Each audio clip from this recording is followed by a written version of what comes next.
Blog Talk Radio.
bakunzi b'ikiganiro cyo kuri radiyo iteme b'ibiganiro bya radiyo iteme inshuti z'urunana nyarwanda ruharanira impinduka, bana b'Imana mwese muteze amatwi iki kiganiro twise inkuru nziza.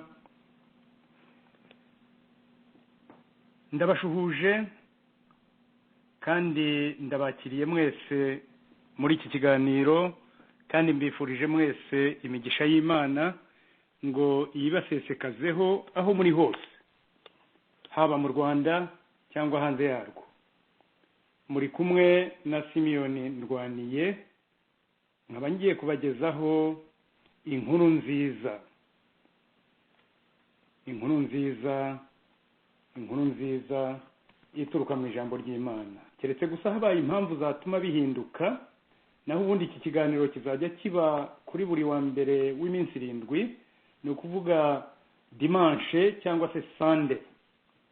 Iki kiganiro kizajya kiyoborwa n'abantu baturutse mu madini yose agize urunana nyarwanda ruharanira impinduka, amadini yose ndetse ahuriweho n'abanyarwanda aho bari hose, ni ukuvuga abakatolika, abaprotestanti, abadventiste b'umunsi wa karindwi aribo jyewe mbarizwamo, ndetse n'abasilamu cyangwa Muslims. Nubwo bigomba kumvikana ko agakiza kacu kadashingiye ku madini tubamo, ahubwo gashingiye ku isano dufitanye n'umwami n'umukiza wacu Yesu Kristo. Bikaba binavuga ko urunana nyarwanda ruharanira impinduka rugamije kwimakaza ubwisanzure bwuzuye ku myizerere cyangwa imyemerere ya buri munyarwanda aho ari hose. Nk'uko ari jyewe rero ubimburiye abandi, no mu bindi bihe biri imbere nzaba nayoboye iki kiganiro kubw'ubuntu bw'Imana n'ubushake bwayo. Tuzajya tuganira ku rwandiko intumwa Pawulo yandikiye Abaroma. Nzajya mbatoraniriza ibice n'imirongo tuzajya tuganira, hanyuma tuzakomeza ibyumweru byinshi.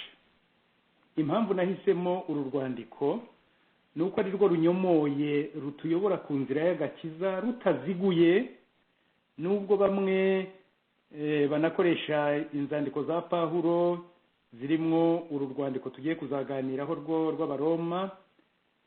Inzandiko za Pawulo baziha ibisobanuro bihuje n'ibyo bo ubwabo bashaka, bazigoreka. Ndetse bikaba atari ikibazo kiriho muri iki gihe gusa cyacu, ahubwo no mu gihe cy'intumwa mu kinyejana cya mbere Yesu amaze gusubira mu ijuru, intumwa Petero yiyamye abantu yivuye inyuma abagerageza kugoreka inyigisho za Pawulo. Yabivuze mu gitabo cye, ni ukuvuga mu gitabo cye cya Petero igice cya 3 umurongo wa 15 n'uwa 16. Petero yaravuze ati, mumenye yuko kwihangana k'umwami wacu ari agakiza, nk'uko mwene data ukundwa Pawulo yabandikiye abwirijwe n'ubwenge yahawe. Umurongo wa 16 arakomeza ati, ndetse no mu nzandiko ze zose yavuze ibyerekeye ibyo.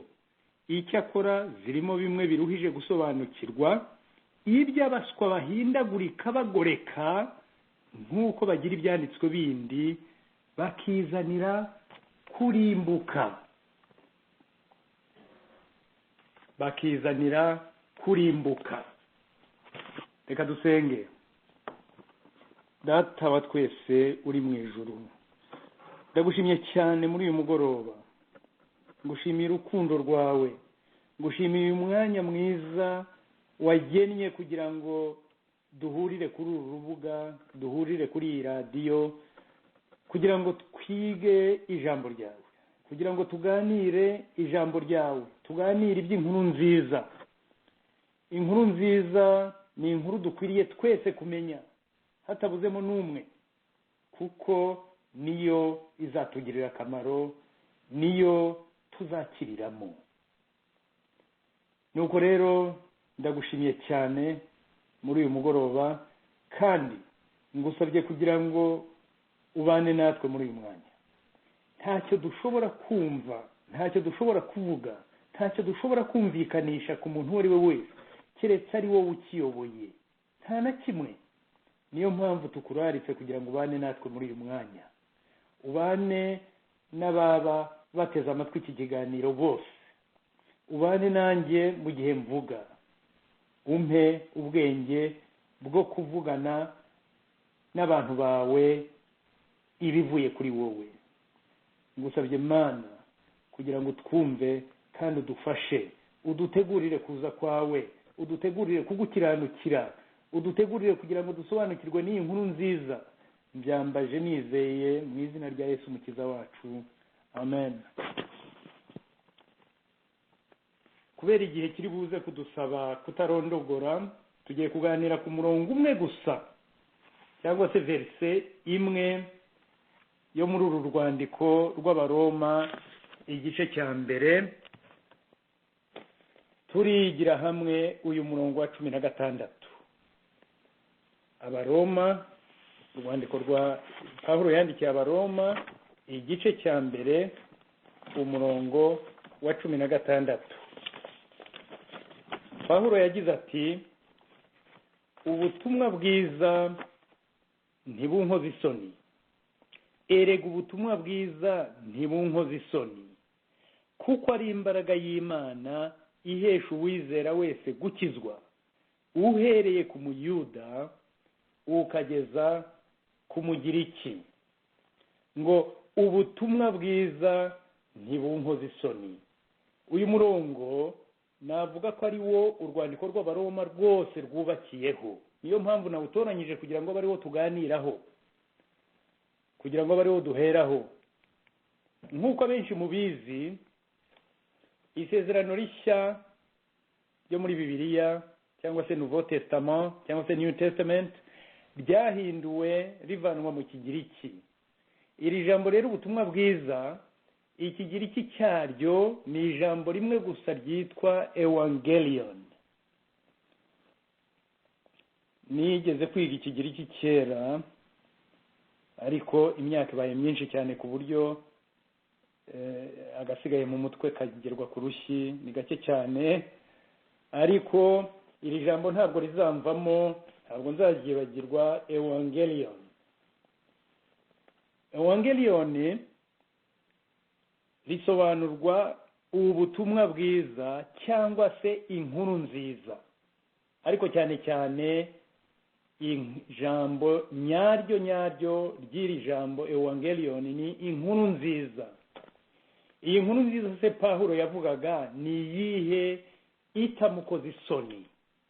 Kuri uyu murongo wa 16 igice cyawo cya kabiri yarakomeje ati: kuko ubu butumwa bwiza cyangwa se inkuru nziza ari imbaraga y'Imana ihesha uwizera wese gukizwa, uhereye ku muyuda ukageza ku mugiriki.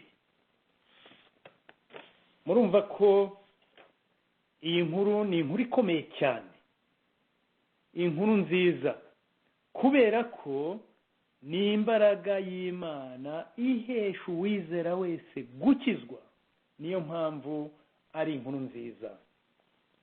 Abagiriki ba mbere yo kuza kwa Kristo bwa mbere, aribo batangiye gutegeka isi mu mwaka wa 168 mbere ya Kristo, barangajwe imbere na Alexander the Great cyangwa se Alexandre le Grand, ndetse n'abamusimbuye. Abakurikiranye amateka y'isi muzi ko yapfuye akiri muto cyane, ariko asimburwa n'abajenero be bageze kuri 4. Ndetse na mbere ye ubugiriki bwari bwaratangiye gukomera cyane. Aba bagiriki muri ibyo bihe bari bakomeye cyane, bajyaga batera ibindi bihugu bakashoza intambara kugira ngo babyigarurire.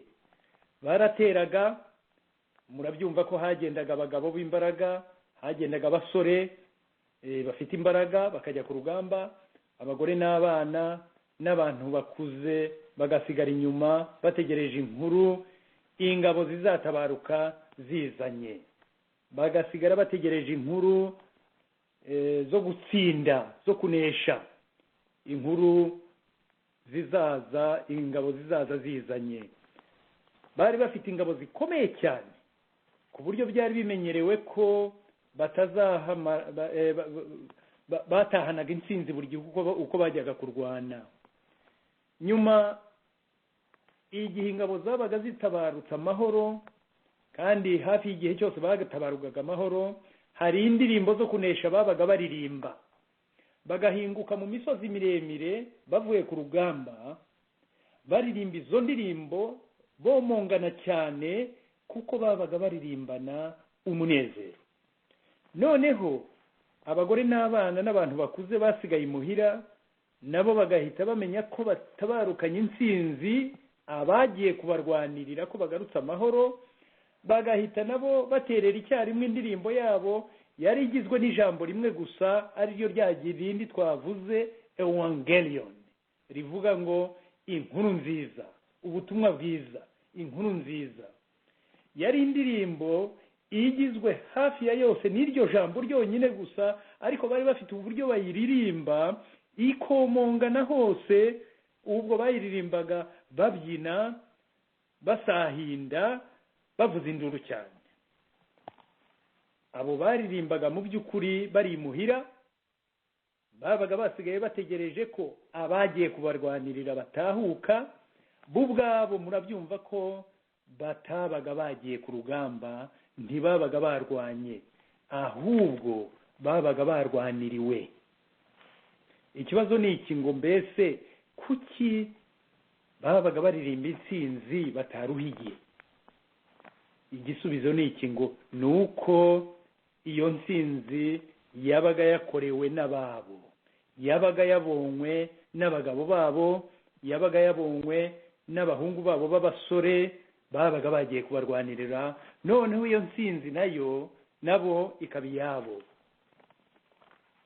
Ikindi gitekerezo gisa n'icyo nanone muri ibyo bihe by'Abagiriki bya mbere ya Kristo ko aza mu isi, abantu bo muri Alexandria mu gihugu cya Misiri babeshwagaho n'ingano zo kubatunga, zavaga muri Lebanon cyangwa se muri Liban, noneho zikaza ari bo ziziye kugira ngo baticwa n'inzara. Hari igihe amato yazizanaga yakererwaga gato, ariko bagakomeza bagategereza bihanganye, amato yabatungutse. Abaturage ba Alexandria, dore ko bari baniganjemo abavugaga ururimi rw'Ikigiriki, bagatera indirimbo icyarimwe baririmba rya jambo nabo ngo Evangelion, inkuru nziza irabonetse, inkuru nziza irabonetse. Nabo bararirimbaga imisozi ikomungana, bakaririmba cyane, bakavuza induru, baririmba inkuru nziza yuko ibyo kurya byabo bihageze, yuko y'amato yabasesekaye, bakaba batakishwe n'inzara. Bavandimwe muteze amatwi iki kiganiro, inkuru nziza yacu ari nayo Pawulo avuga itamukoze isoni, ni inkuru y'agakiza k'abantu bose utavanyemo n'umwe, ibonerwa mu ivuka rya Yesu Kristo, mu buzima bwa Yesu Kristo muri iyi si, mu rupfu rwa Yesu Kristo no mu kuzuka kwe, kugira ngo umwizera wese ahabwe ubugingo buhoraho. Yohana igice cya 3 umurongo wa 16, ngo kuko Imana yakunze abari mu isi cyane byatumye itanga umwana we w'ikinege. Iri ni isomo twese tuzi, kugira ngo umwizera wese atarimbuka, ahubwo ahabwe ubugingo buhoraho. Ntabwo iri somo rivuga ngo kugira ngo uwakoze neza wese atarimbuka, reka da. Ntabwo rivuga ngo kugira ngo uwakomeje amategeko yose y'Imana atarimbuka, reka da. Ahubwo kugira ngo umwizera wese atarimbuka, ahubwo ahabwe ubugingo buhoraho. Ntabwo ari ukugira ngo ukomeze amategeko ye cyangwa se ukora imirimo myiza atarimbuka, ahubwo umwizera wese. Bavandimwe, iyi niyo nkuru nziza, umwizera wese atarimbuka. Iyi niyo nkuru nziza. Pawulo ati iyi ni imbaraga y'Imana ihesha uwizera wese gukizwa. uwizera wese. Ndetse dukomeje hepfo gato ku magambo abanza yo ku murongo wa 17 agira ati kuko muri ubwo butumwa cyangwa se muri iyo nkuru nziza ari namwo gukiranuka kuva ku Mana guhishurirwa, guheshwa no kwizera kugakomezwa nako. Muri ubwo butumwa, muri iyo nkuru nziza ni namwo gukiranuka kuva ku Mana guhishurirwa, guheshwa no kwizera.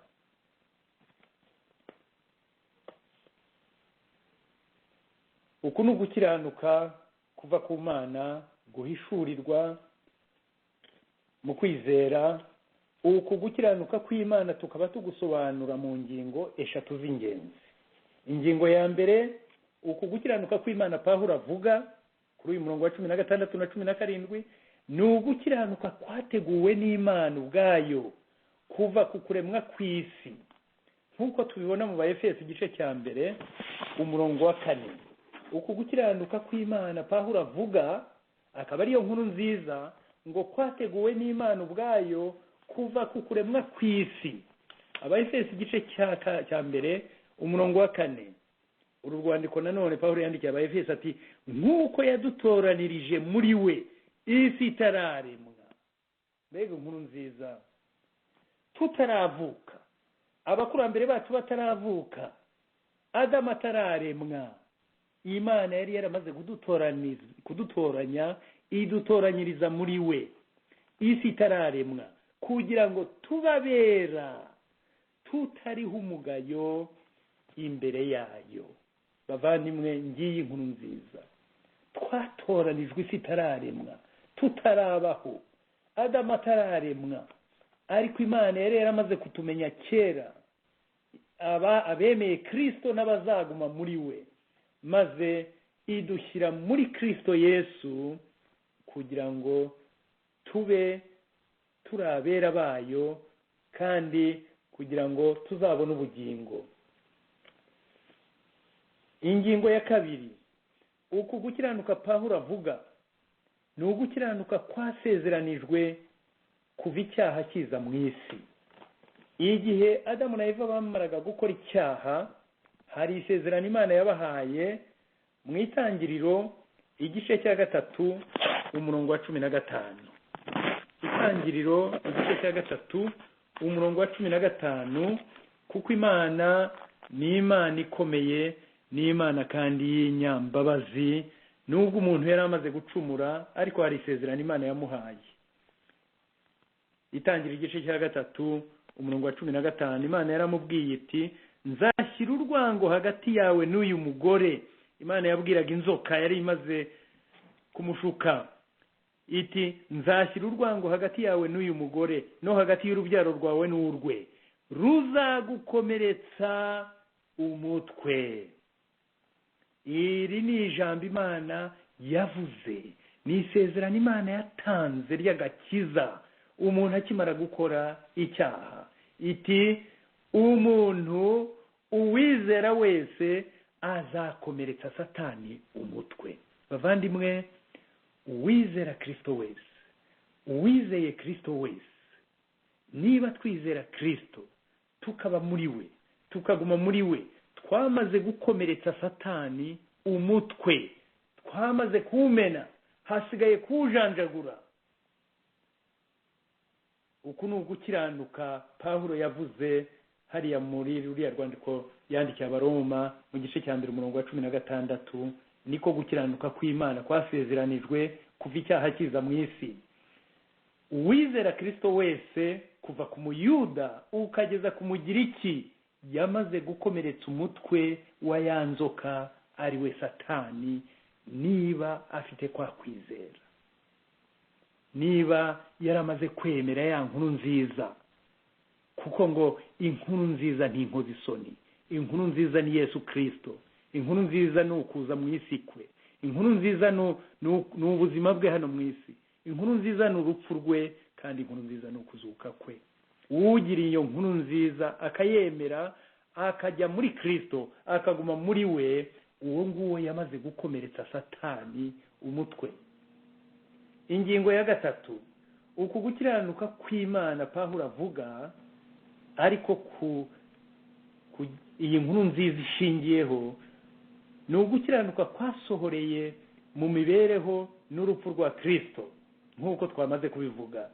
Yohana igice cya 3 nanone umurongo wa 16, reka twongere tuhasome kuko iri ni isomo ry'ingenzi cyane bavandimwe. Yohana igice cya 3 umurongo wa 16 n'uwa 17 ndetse ngo kuko Imana yakunze abari mu isi cyane byatumye itanga umwana wayo w'ikinege kugira ngo umwizera wese atarimbuka ahubwo ahabwe ubugingo buhoraho. Kugira ngo umwizera wese, ntabwo ari ukugira ngo ukomeza amategeko wese atarimbuka. Iki ni icyigisho tuzakomeza uko tuzakomeza ibi byigisho byacu. Ntabwo ari ukomeza amategeko. Hari abantu bamwe bishobora gutangaza. Ntabwo ari ugukora imirimo myiza ngo kugira ngo ukora imirimo myiza wese atarimbuka, reka da. Ahubwo kugira ngo umwizera gusa wese atarimbuka ahubwo ahabwe ubugingo buhoraho. Ndetse ku murongo wa 17 ngo kuko Imana itatumye umwana wayo mu isi gucira abantu mu isi witeka. Kuko amategeko y'Imana yera acira abantu witeka. Katubitandukanye, amategeko arera ariko ntabwo ari yazadukiza, kubera ko amategeko y'Imana acira abantu witeka. Ariko Yesu Kristo ngo ntabwo yaje gucira abantu witeka, ahubwo yaje kubakiza no kubaha ubugingo buhoraho. Kubw'ibyo umwizera wese azahabwa ubugingo buhoraho. Bavandimwe mukurikiye iki kiganiro, mu yandi magambo, uku ni ugukiranuka guturuka ku Mana yonyine. Imana yonyine, kutaza kwiyongera ku byo umuntu yakoze cyangwa yakiranutsemo. Ibi ni ngombwa cyane ko tubisobanukirwa. Uku gukiranuka Pawulo avuga ku Imana ariyo nkuru nziza ishingiye ku kwizera Yesu Kristo, nta contribution nimwe iyo ariyo yose y'umuntu, yawe cyangwa yanjye, kuko twebwe twaguriwe gutwarwa n'ibyaha.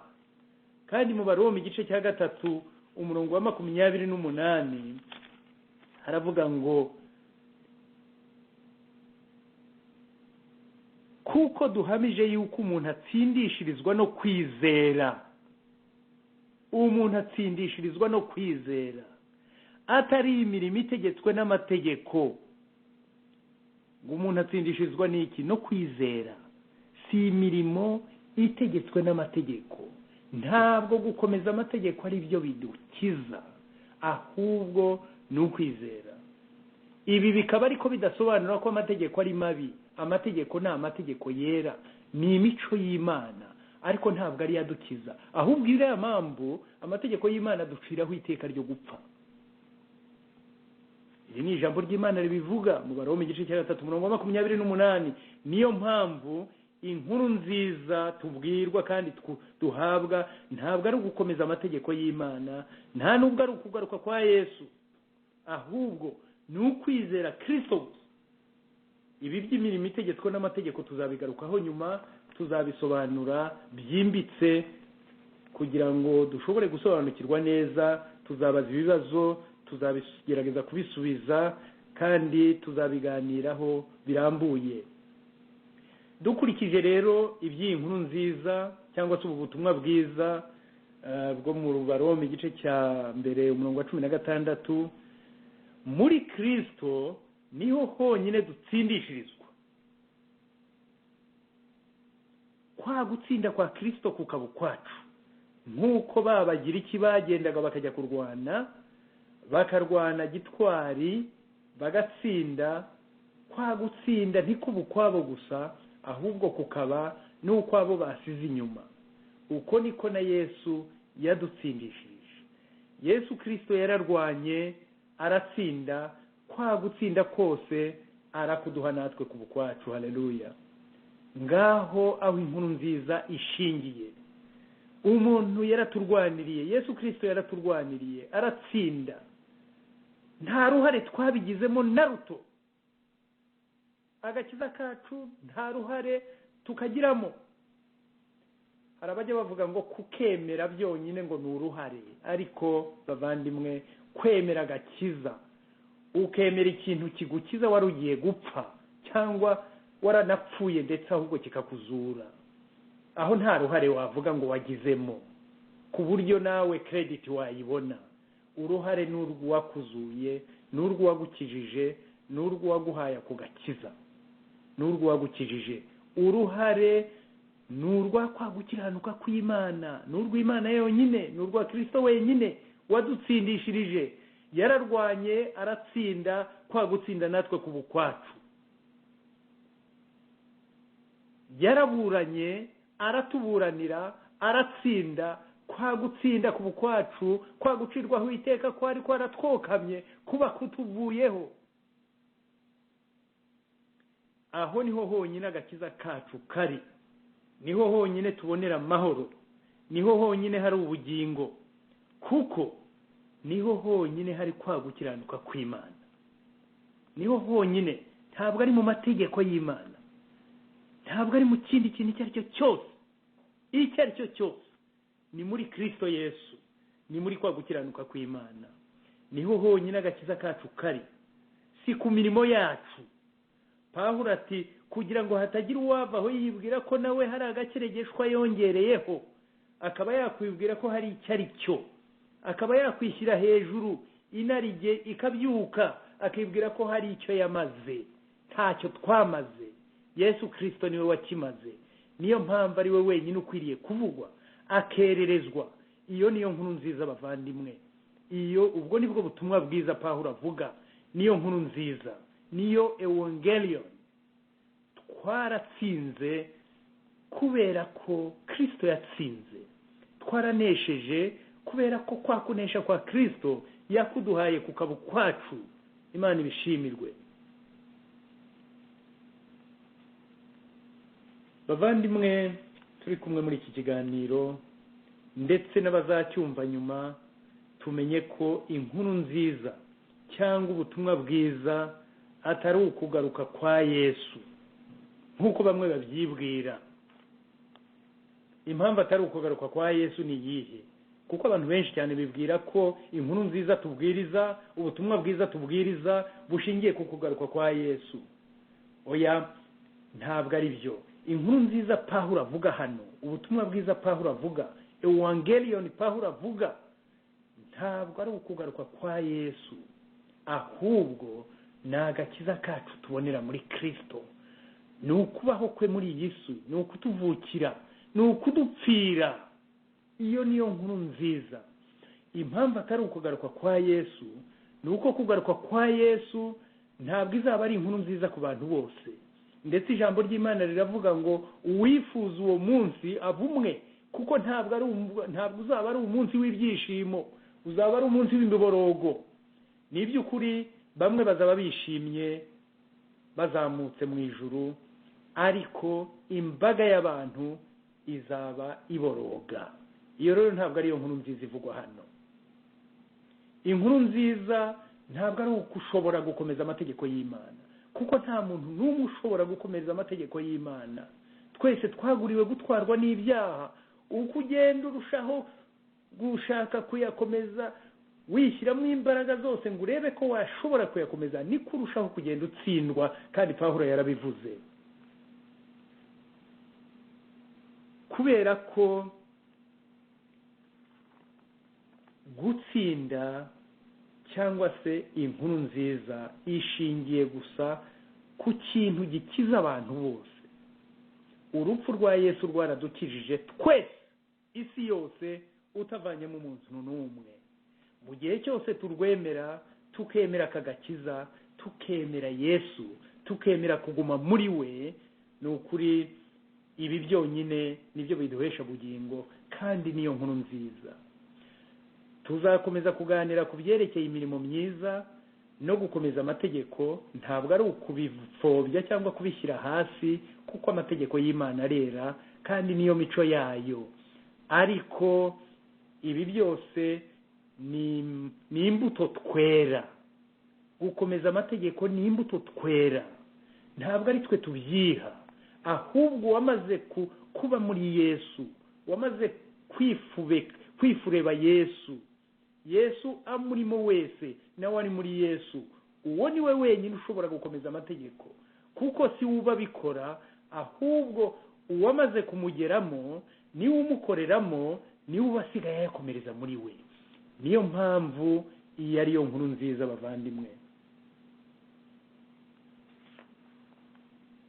Ndetse ijambo ry'Imana riratubwira ngo uwifuza uwo munsi avumwe, ariko uri muri Kristo Yesu, uwo nguwo niwe wamenye inkuru nziza kandi niwe wabonye agakiza.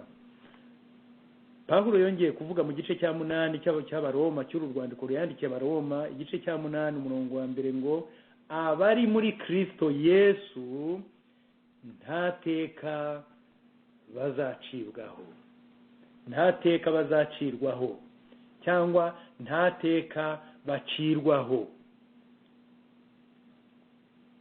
kubera ko twese twakoze ibyaha.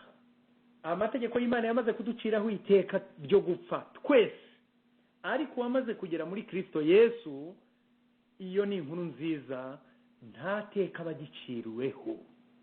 Biba byarangiye, rwa rubanza rwari rwaramutsinze, noneho kuva ubwo ngubwo ahita rutsinda. Rya teka yabaga yaraciriweho yuko agomba gupfa byanze bikunze, ntabwo abagiciriweho iryo teka, ahubwo ahita atsinda. None se inkuru nziza iruta iyo ngiyo ni iyihe? Inkuru nziza ni twatsinze, inkuru nziza ni twaratsinze, inkuru nziza ni uko uzabona ubugingo buhoraho, kugira ngo umwizera wese atarimbuka, ahubwo abone ubugingo buhoraho. Kugira ngo byumvikane neza bavandimwe, amategeko y'Imana yera tuzi twese ko ari indorerwamo, kandi iyo ndorerwamo uyibirebeyemo wese asanga ari umwanda musa, kandi uwo mwanda ntawe ushobora kuwikuraho, nta n'umwe. Aho gukirira uwo mwanda si ugukoresha ingufu zose ngo urebe ko wawuvanaho. Uko ugerageza gukomeza kuwuvanaho ni kurushaho kugenda ubona uri umwanda gusa, ahubwo wiyongereye no kurusha mbere.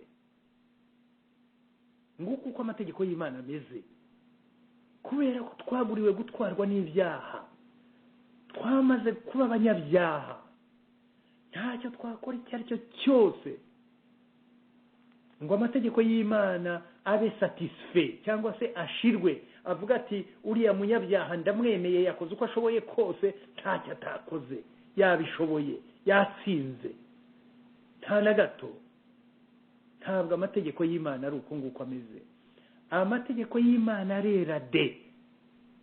Iteka ryose umunyabyaha ugerageza mu ngufu ze ngo arebe ko yayakomeza, arakomeza akamuciraho iteka ryo gupfa. Buri munsi, buri mwanya, buri munota, buri segonde aba yamaze kuguciraho iteka ryo gupfa. Aho akubonye mu nzira ugenda ati uracyakora icyaho ngaho, ko wagombye kuba warapfuye ntakubona. Uko niko amategeko y'Imana ameze. Si uko ari mabi, ahubwo nuko yera, akaba adashobora kubona icyaha imbere yayo. Nyamara kandi twebwe turabanyabyaha bya buri munsi, bya buri mwanya. Maze aho tutashoboye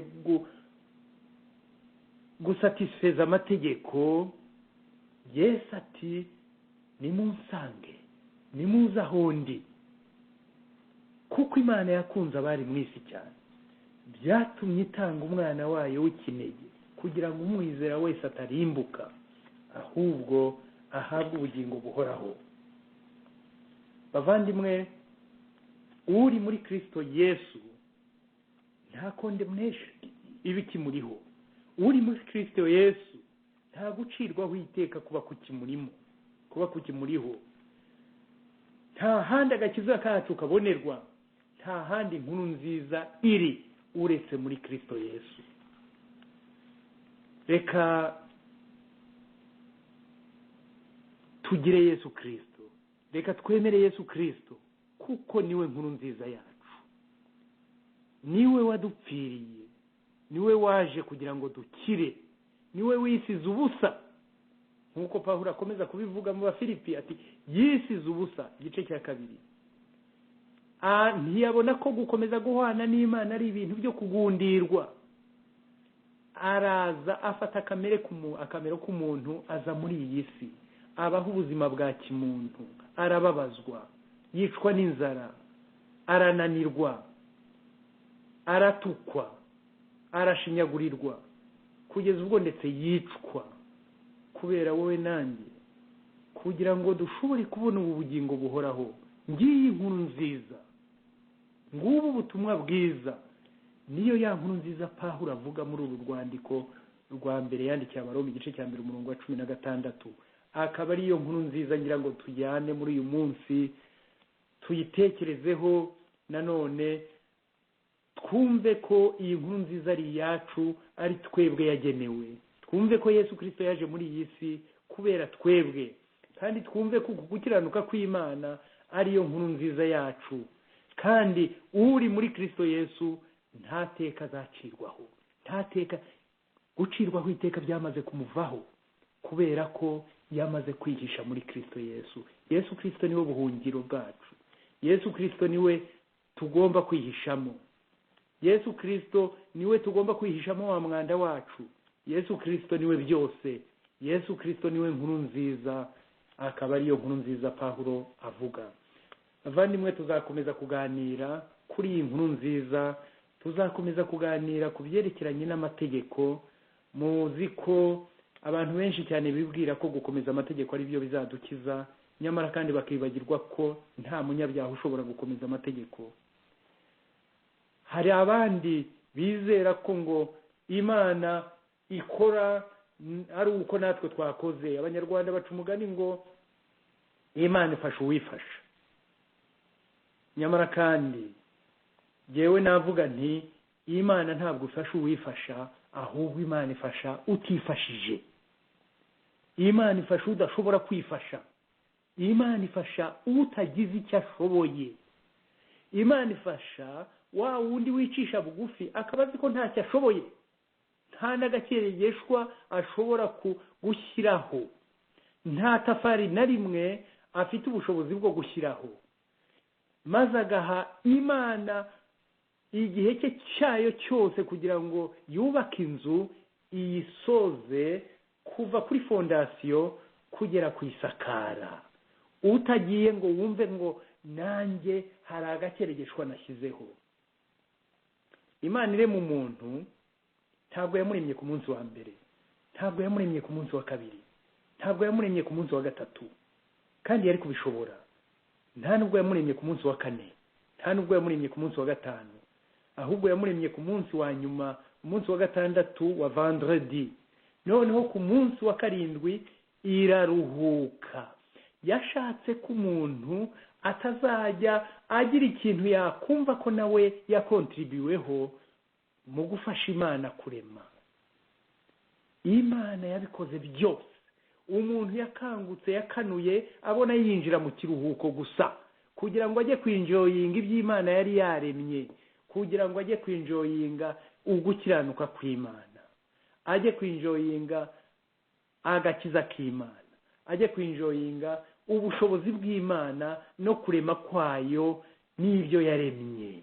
Ntabwo yamushyizeho ku munsi ubanza hato atazanavaho yibwira ngo nari ndiho, ibi byose byabayeho nanjye ndi kumwe n'Imana, ubwo nanjye hari icyo nashimirwa. Ntacyo, nta na gito. Natwe ibyo dukora uyu munsi byose nta na kimwe dushimirwa.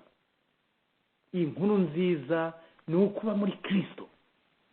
Icyo gihe nituba muri Kristo, imirimo myiza izaboneka, amategeko y'Imana azakomezwa, ariko si twe tuzaba tuyakomeza, ahubwo kuba muri Kristo nibyo bizatubashisha kuyakomeza, kuko ni Kristo uzaba yakomereza muri twe.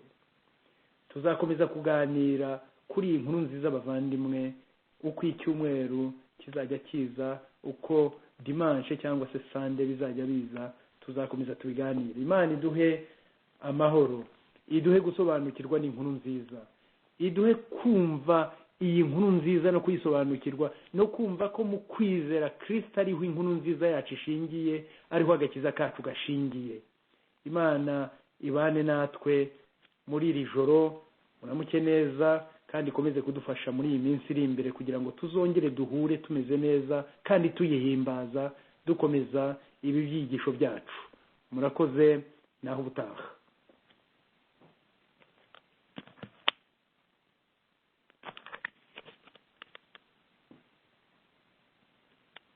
Ahari uwo kuri studio ashoboye kugira akaririmbo yadushyiriraho byaba byiza kakadusezerera, niba twumva.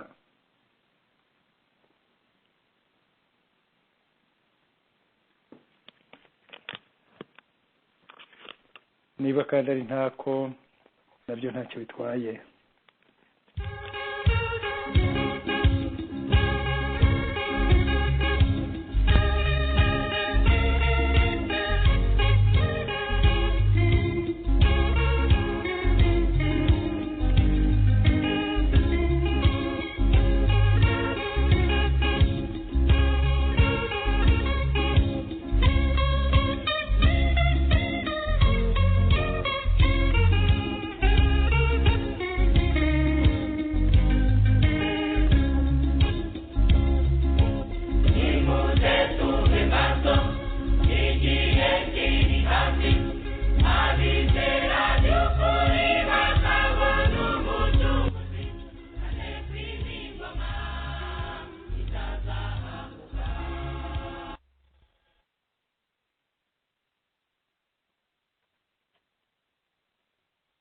Every